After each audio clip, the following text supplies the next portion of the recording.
Hello everyone, this is Frank DeMora, the author of the book The Last Chronicles of Planet Earth. Earlier today, I made a video about wars and rumors of wars. You can see that video at my website, www.endtimesresearchministry.com. But I want to add some other information concerning some activities going on around our world that shows that we're on the verge of something happening. Question is, will it actually take place, or will it stall out and be one of the birth pangs that Jesus Christ talked about? This news came out today from Fox News. Russian bombers flying near Alaska. Air Force scrambles jets. Russian bombers that came close to the U.S. Apparently the Russians are acting up a bit these days, Jennifer. Well, 2 Russian Bear bombers flew near Alaska on Monday night, coming as close as 100 miles from Kodiak Island in Alaska. It's the first time since President Trump took office that Moscow has sent bombers this close to the United States. The nuclear-capable bombers came within the U.S. Air Defense Identification Zone Monday night. The U.S. Air Force scrambled 2 F-22 stealth fighter jets and an AWACS plane, a radar plane, to intercept the Russian bombers. The American jets flew alongside the Russian bombers for 12 minutes before the Russians reversed course and headed home. Last week in Moscow, of course, Secretary of State Rex Tillerson said U.S.-Russian relations were at a low point while sitting next to his Russian counterpart. It's not clear, John, how these Bear bomber flights help. Interesting. Jennifer Griffin, keeping an eye on all things at the Pentagon. Thank you. So here's the deal. Donald Trump is the type of person who hasn't backed down. In his campaign, he said he wouldn't back down. Now he's faced with a possible national emergency, possible war. And when I was a young man, we went through the Cuban crisis with John F. Kennedy and Fidel Castro.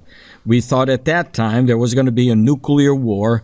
But as everyone knows now, Cuba backed down, the Russians also backed down, but we don't know if that's going to be the case today concerning Russia and North Korea. So in talking about backbones and standing your ground, which could possibly lead to war, listen to this news. Doing the 4-stop tour, and he said basically the U.S. is running out of patience, clearly a message to North Korea. You have a Navy fleet that is sent into the Sea of Japan right now. Have you ruled out a military strike? I don't want to telegraph what I'm doing or what I'm thinking. I'm not like other administrations where they say we're going to do this in 4 weeks, and that doesn't work that way. We'll see what happens. I hope things work out well. I hope there's going to be peace. But, you know, they've been talking with this gentleman for a long time. You read Clinton's book, he said, oh, we made such a great peace deal, and it was a joke. You look at different things over the years with President Obama. Everybody has been outplayed. They've all been outplayed by this gentleman, and we'll see what happens. But I just don't telegraph my moves. Did we sabotage the North Korea strike? I don't want to comment on it. Okay, what happens if North Korea launches another missile? We'll find out. All right. About China, some in the media are saying you softened your stance on China. Have they helped with the relationship with North Korea? Ainsley, I didn't soften my stance. Look, China came to the United States, the president, I really developed a very good relationship with. I think he's a terrific person. I really got to know him very well over a 2-day period. We were together hours and hours and hours by ourselves. We had a 15-minute scheduled meeting, and it lasted for 3 hours. And the same thing happened the next day. We have a good chemistry together. He understands it's a big problem.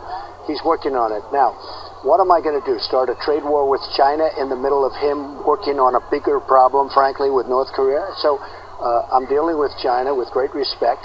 I have great respect for him. We'll see what he can do. Now, maybe he won't be able to help. That's possible. I think he's trying, but maybe he won't be able to help.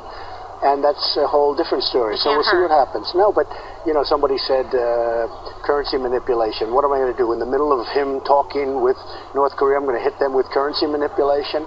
This is the fake media that just does a number. Think of it. He's working so nicely. Many coal ships have been sent back. Fuel is being sent back. They're not dealing the same way. Nobody's ever seen it like that. Nobody's ever seen such a positive response on our behalf from China. And then the fake media goes, Donald Trump has changed his stance on China. I haven't changed my stance.